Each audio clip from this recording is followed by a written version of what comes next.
এই তারুণ্যের সভায় উপস্থিত আমাদের প্রধান অতিথি, যিনি সারা বাংলাদেশের মানুষকে আজকে গণতন্ত্রের পক্ষে ঐক্যবদ্ধ করেছেন, এই তরুণদেরকে যারা,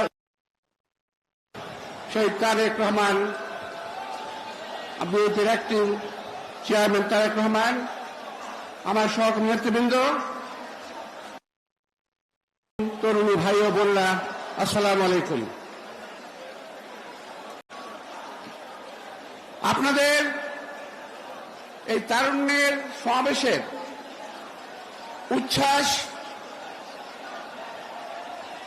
এবং যে একটা বার্তা, এই বার্তা আমাকে অত্যন্ত বেশি রকম আন্দোলিত করেছে। এই কারণে যে এই বয়সটা একদিন আমাদেরও ছিল। এই বয়সে, আপনাদের বয়সে এরশাদের সঙ্গে ফাইট দিয়ে, হাসিনার সঙ্গে যুদ্ধ করে দেশ নেত্রী বেগম খালেদাকে আমরা তিনবার প্রধানমন্ত্রী নির্বাচিত করেছিলাম। এরাই ছিল তরুণ, আমরা ছিলাম তখন তরুণ। তো আপনারাই পারবেন, আমি বিশ্বাস করি। এই আমাদের অ্যাক্টিং চেয়ারম্যান তারেক রহমানের নেতৃত্বে বাংলাদেশের গণতন্ত্রকে পুনঃপ্রতিষ্ঠিত করতে, যারা আজকে প্রচন্ড রৌদ্র সারাদিন, অতঃপর বৃষ্টি, এর মধ্যে থেকে আপনারা যারা রাজপথ থেকে সরে যান নাই, আপনাদের পক্ষে এটা সম্ভব বলে আমি বিশ্বাস করি। প্রিয় ভাইরা, আজকে এই তরুণদের মাঝে কয়েকটি কথা আমি বলতে চাই যে এই যে সরকার, এই দেশের মানুষের আকাঙ্ক্ষিত একটি সরকার, এই দেশের গণমানুষের আস্থার একটি সরকার ছিল। কথাটা একটু বুঝে নেবেন সাংবাদিক ভাইরা, আস্থার প্রতীক ছিল এই সরকার। কিন্তু এই 9 মাসের কার্যক্রমে এই সরকারের কাছ থেকে আমরা কিছু পাই নাই। শুধু পেয়েছি অবজ্ঞা। এই দেশের মানুষকে এই দেশের সরকার, এই সরকার অবজ্ঞা করছে। একটু খেয়াল করে দেখবেন, এই সরকারের মধ্যে যারা আছে, আমি বলি এই সরকার একটি ঔপনিবেশিক সরকার।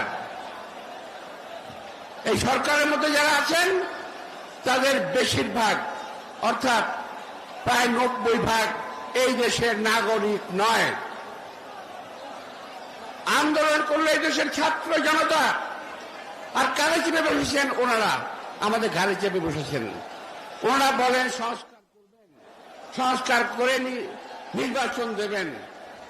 এই 9 মাসে যারা পারেন নাই, 9 বছরও পারবেন না, 90 বছরও পারবেন না। সুতরাং এই দেশের জনগণের কাছে ক্ষমা চেয়ে আপনি দয়া করে একটা ব্যবস্থা নেন। কি ব্যবস্থা নেবেন আপনারা ভালো বলতে পারবেন। আজকে আমরা এই সরকারের কাছ থেকে কয়েকটি জিনিস আমি ব্যক্তিগতভাবে জানতে চাই। আমি অনেকদিন আগে প্রশ্ন করেছিলাম একটা মিটিংয়ে, সেন্ট মার্টিনের কি হলো, সেন্ট মার্টিনে কি হচ্ছে, সাজেকে কি হচ্ছে, এটা একটু এই সরকার আমাদের কাছে স্পষ্ট করুন। আজও সেটা করে নাই। তার মানে আমাদের দেশের একটি অংশ আজকে আমরা সেখানে আমাদের অধিকার প্রতিষ্ঠিত করতে পারি না। আজকে কথা হচ্ছে করিডোর নিয়ে। করিডোরের লাভ কি, লোকসান কি, এটা দেখার আমার দরকার নাই। আমরা যেমন ছিলাম তেমনি থাকতে চাই, এর বেশি কিছু আমাদের দাবি নাই। করিডোরে কোনো প্রশ্নই আসে না। আবার নিউ মর্নিং পোর্ট দিয়ে দিচ্ছেন। উনি বলছেন ভালো লোকের হাতে ভালো জিনিসটি দিতে হবে। তো এখন যারা অভিজ্ঞ ডিপি ওয়ার্ল্ড নিয়ে আসতেছেন, আমরা কি বুঝি না এরা কারা? আমরা বুঝি Saint Martin, Sajek, corridor, DP World, আপনার স্টারলিং, আমরা বুঝি আপনি কি করতে চাচ্ছেন। এদেশের মানুষকে বোকা ভাববেন না, এদেশের মানুষ বোকা নয়। স্টারলিং ছাড়া আমরা চলেছি এতদিন, ওয়াইফাই ছাড়াও চলেছি, বেশ ভালোই ছিল। এখন স্টারলিং আনছেন কার জন্য? আনছেন ওই আরাকান আর্মির জন্য। করিডোর কার জন্য? এখান দিয়ে আরাকান আর্মির মাল মশলা যাবে। সেন্ট মার্টিন কার জন্য? বিদেশি কোন সেবাদাসদের হাতে তুলে দেওয়ার জন্য। প্রিয় ভাইরা, এই তরুণ সমাজ, এই যুবক সমাজ যদি আমার কথা বুঝে থাকেন, একজন তরুণ বেঁচে থাকতো এই দেশের ভৌগোলিক অখণ্ডতা আমরা কখনো বিঘ্নিত হতে দেব না। কেউ কেউ বলেন বাংলাদেশের মানচিত্র পরিবর্তন হয়ে যেতে পারে। আমি একটু জানতে চাই কি ধরনের পরিবর্তন হবে? মানচিত্র কি বড় হবে না ছোট হবে? এটা একটু দয়া করে ব্যাখ্যা করবেন। ওদের কাজ কর্ম কথাবার্তায় মানুষের ভিতরে, দেশপ্রেমিক মানুষের ভিতরে আজকে ভীতির সঞ্চার হয়েছে। আমরা যখন ভোটের কথা বলি, ওরা তখন সংস্কারের কথা বলেন, 9 মাসে সংস্কার করতে পারলেন না।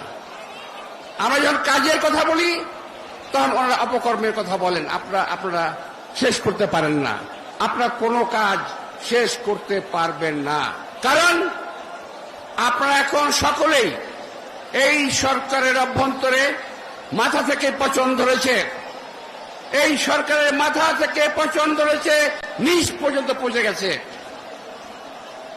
এই সরকার যদি এইভাবে চালায়, আরো আওয়ামী লীগ যা ক্ষতি করেছে তার চেয়ে অনেক বেশি ক্ষতি হয়ে যাবে। সুতরাং নির্বাচন অবশ্যই দরকার। নির্বাচনে যে কোনো দল আসুক, একটা নির্বাচিত সরকার হাতে এই দেশের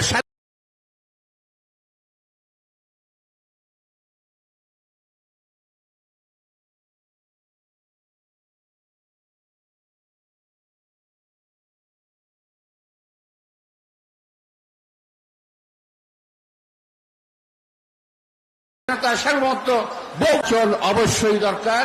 নির্বাচনে যে কোনো দল আসুক, একটা নির্বাচিত সরকার হাতে